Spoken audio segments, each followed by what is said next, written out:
জাপানে ২০২৪ সালে স্কুল ছাত্রদের মধ্যে আত্মহত্যার ঘটনা বেড়েছে। স্বাস্থ্য মন্ত্রণালয়ের প্রতিবেদনে বলা হয়েছে, ২০২৩ সালে হাই স্কুল ছাত্রদের আত্মহত্যার ঘটনা ছিল ৫১৩, যা ২০২৪ সালে বেড়ে ৫২৭-এ পৌঁছেছে। খবর এএফ। তবে সামগ্রিকভাবে দেশটিতে আত্মহত্যার প্রবণতা ৭.২% কমেছে।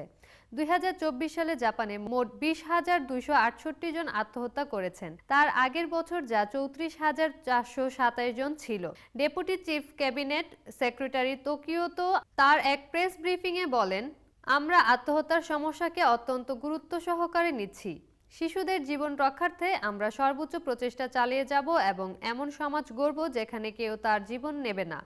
যদিও অধিকাংশ ছাত্রদের আত্মহত্যার কারণ অজানা। অতীতের পর্যালোচনায় দেখা গেছে, পড়াশোনার চাপ, বুলিং, সম্পর্ক, ক্যারিয়ার এবং স্বাস্থ্যগত সমস্যাগুলোর কারণে অনেক ছাত্র আত্মহত্যার পথ বেছে নিয়েছে। জাপানের এই পরিস্থিতি দেশের সামগ্রিক ও শিক্ষাগত চাপের দিকে নতুন করে নজর দিতে বাধ্য করছে।